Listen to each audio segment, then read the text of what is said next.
안녕하십니까? 트레이닝 하츠 티칭 마인즈로 웨스트민스터 서열이 문답을 함께 묵상하는 시간입니다. 우리가 지난주 29문답부터 시작하여 이 구속의 적용에 관하여 곧 성령 하나님께서 예수 그리스도께서 이루신 구속을 어떻게 우리에게 적용하는 것을 가르치는 그런 대목으로 들어왔습니다. 구속의 사역을 성취하신 분은 성육신하신 성자 예수 그리스도이십니다. 그런데 그 성취된 구속을 하나님이 택하신 자들에게 적용해 주시는 일은 성령 하나님의 사역입니다. 그래서 지난번에도 이 책을 영어 원서로 소개했는데 존 머레이 박사는 이 구속을 redemption accomplished 예수 그리스도로 말미암은 구속의 성취 and 그리고 applied 적용된 구속 이런 제목으로 구속론을 다루었다라고 했죠.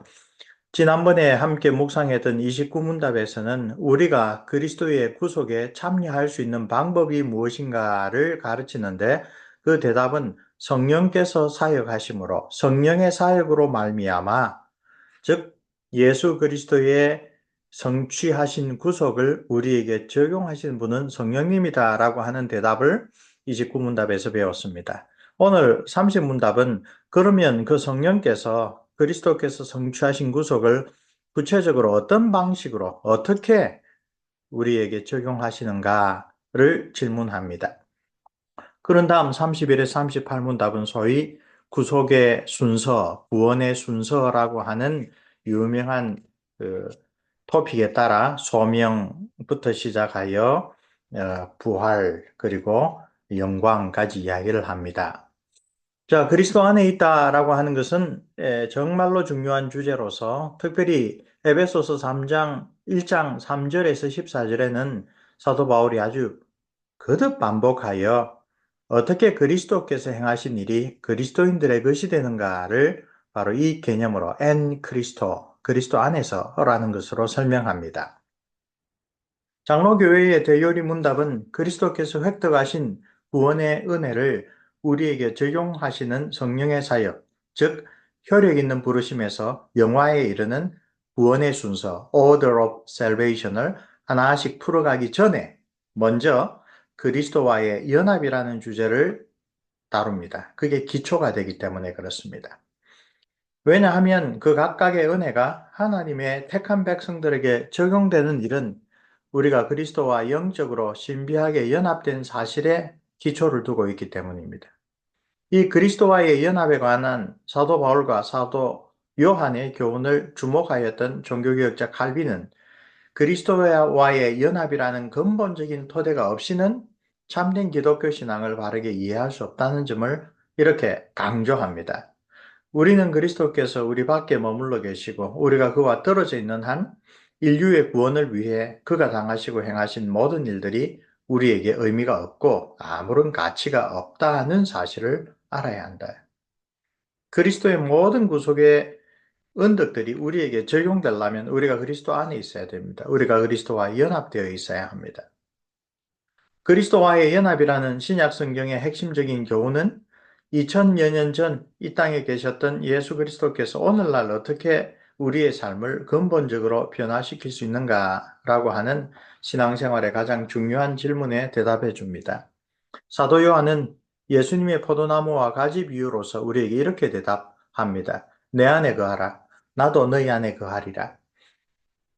가지가 포도나무에 붙어 있지 아니하면 스스로 열매를 맺을 수 없음 같이 너희도 내 안에 있지 아니하면 그러하니라. 유명한 포도나무와 가지 비유이죠. 사도 바울은 고린도후서 5장 17절에서 그런즉 누구든지 그리스도 안에 있으면 새로운 피조물이라 이전 것은 지나갔으니 보라 새 것이 되었도다 라는 말씀으로 그리스도인의 근본적인 변화를 말합니다.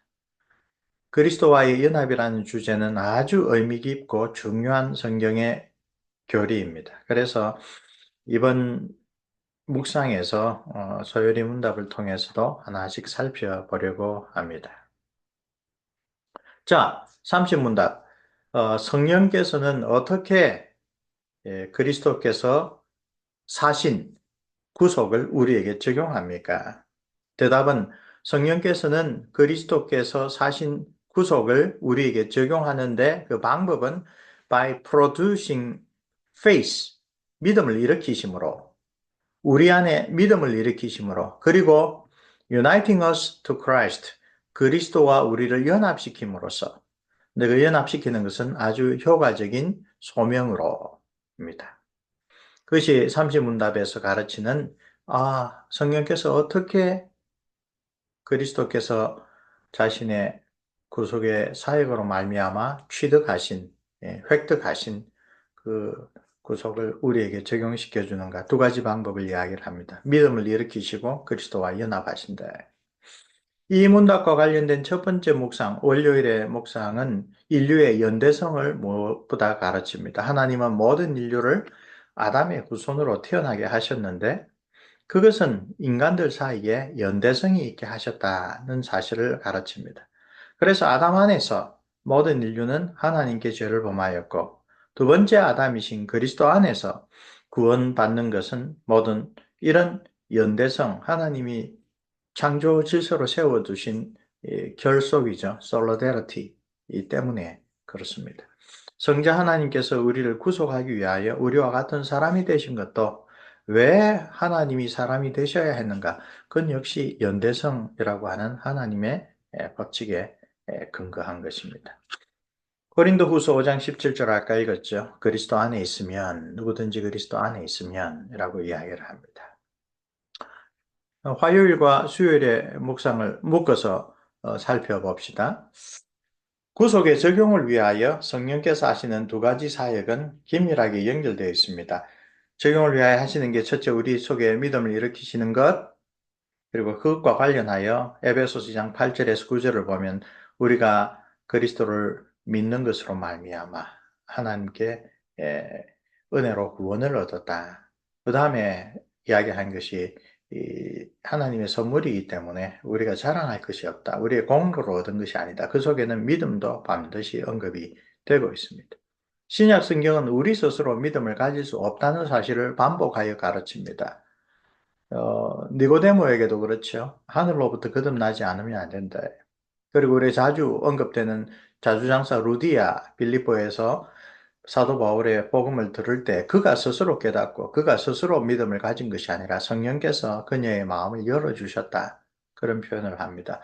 에베소서의 사도 바울은 허물과 죄로 죽었다. 죽은 영혼이 스스로 깨어서 살아나서 하나님을 바라보고 예수 그리스도를 믿을 수가 없는 것입니다. 아주 일관되게 믿음, 살아계신 하나님을 믿는 그 믿음은 하나님께서 우리에게 주신 선물, 거듭나지 아니하면 가질 수가 없는 그런 선물이라는 것을 분명히 이야기를 해 줍니다.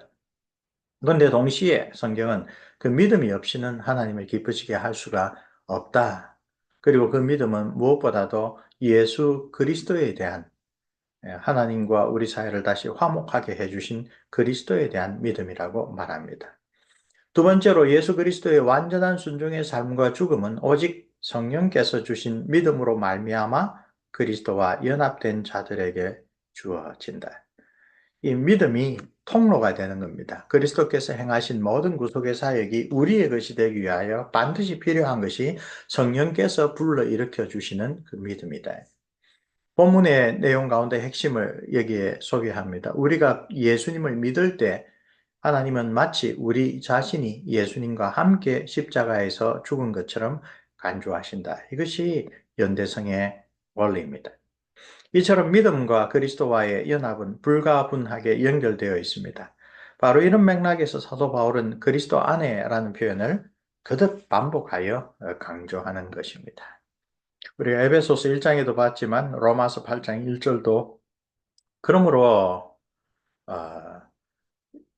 그리스도 예수를 믿는 자에게는 더 이상 정죄함이 없다라고 했을 때 우리가 그리스도와의 연합됨으로 말미암아 얻은 칭의를 이야기를 하는 것입니다.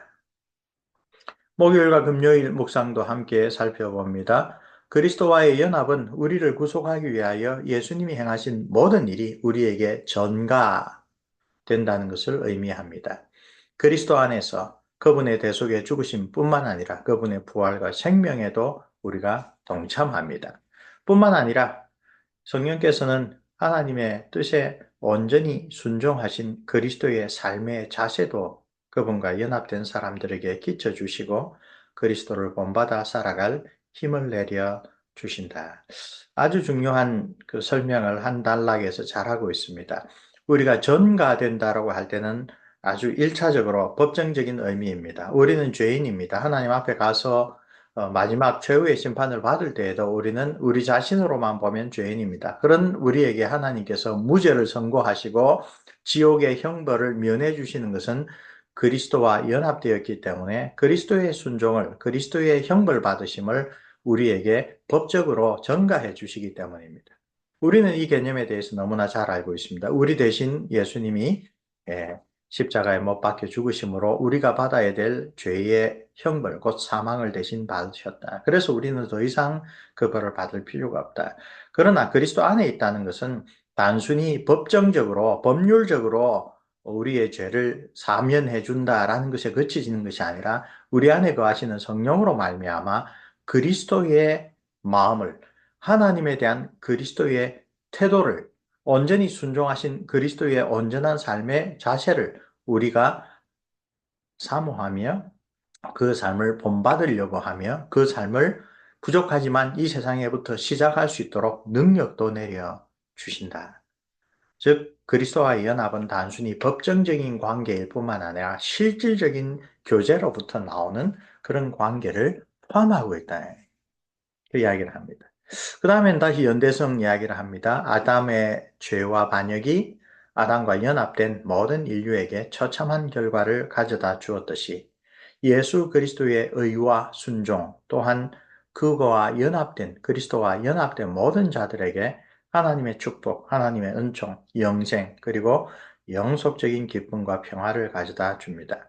믿음으로 그리스도와 연합된 모든 사람들은 그리스도의 완전한 순종의 보상을 체험합니다. 에베소서 1장 3절 말씀. 사도 바울은 그리스도와 연합된 신자들을 하나님께서 그와 함께 다시 살리시고 하늘에 올리시고 하나님 우편에 그와 그 안에서 함께 앉히셨다고 선언합니다. 에베소서 2장 6절에 7절은 놀랍습니다. 우리가 사도신경으로 고백하는 그리스도의 높아지심, 이 죽음에서 이기시고 하늘에 오르시고 하나님 우편에 앉아 계신 것이 그리스도와 연합된 우리가 이 땅에서 이미 우리에게 확실히 약속된 것이다. 그래서 완료형으로 이미 일어난 일로 그 결과로 우리가 가지고 있는 일로 그렇게 표현하고 있습니다. 이것은 사도 바울이 가지고 있는 그리스도와 연합에 대한 아주 굳건한 확신 때문에 그렇습니다. 우리의 머리 대신 그리스도께서 하늘에 올라가셨다는 것은 그의 몸된 교회가, 그의 몸된 그리스도인이 반드시 하늘에 간다는 하늘에 있는 보장이다. 그리고 그 보장을 우리에게 인쳐주시기 위하여 성령을 우리에게 주셨다. 그렇게 우리 신앙의 선진들이 사도 바울의 이런 가르침을 통하여 고백하고 있죠. 에베소서 2장 6절에 7절 아주 주목할 만한 일입니다. 여기 보면 사도신경에서 예수 그리스도에 관하여 고백된 것이 우리에게도 그대로 해당된다라고 사도 바울이 고백하고 있기 때문입니다. 그 근거는 그리스도와의 연합입니다. 토요일입니다. 그리스도와의 연합은 그 범위가 구속의 적용 전반에 걸쳐 있으며 따라서 그리스도와 연합된 그리스도인은 그리스도의 영광에도 함께 참여합니다. 우리의 생명이신 그리스도께서 나타나실 그때에 너희도 그리스도와 함께 영광 중에 나타나리라. 골로새서 3장 4절 말씀.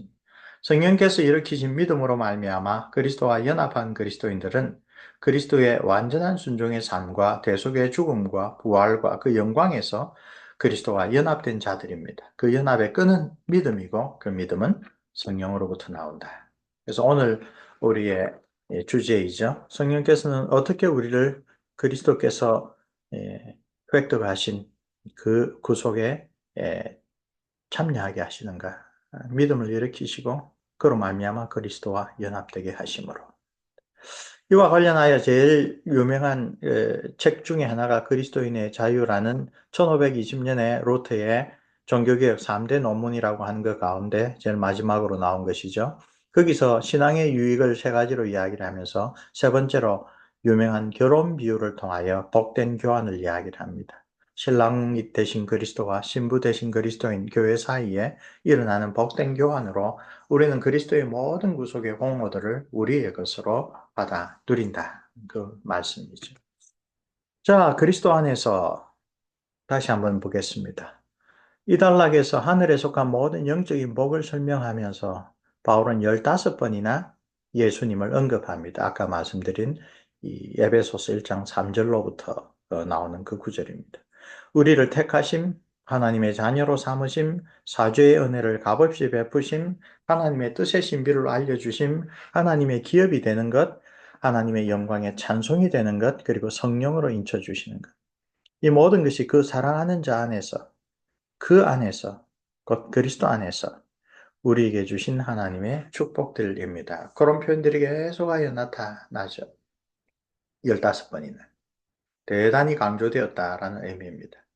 그러므로 그리스도인으로서 우리가 가지고 있는 영적인 축복 혹은 영적인 특권들은 오직 그리스도와의 관계를 통해서라고 사도 바울은 강조하고 있습니다. 거꾸로 말하면 만일 우리가 그리스도 밖에 있다면 그 하늘에 속한 모든 신령한 축복도 없는 것입니다. 왜냐하면 이 모든 영적 축복들은 바로 예수님의 십자가 사역으로 말미암아 우리에게 주어지는 것이기 때문입니다.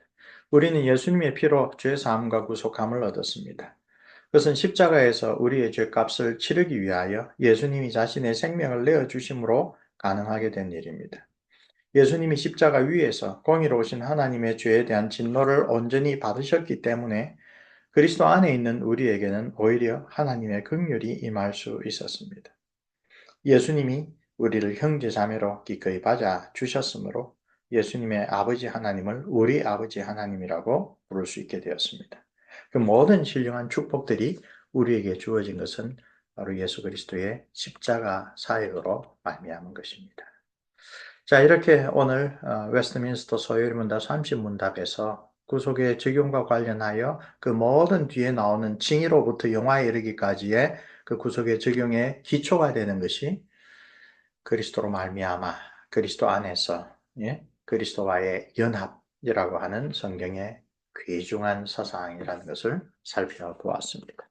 자, 그 그리스도와 연합한 그런 삶, 포도나무와 그 가지의 관계를 우리가 우리 삶 가운데서 체험하기를 주님의 이름으로 축원합니다.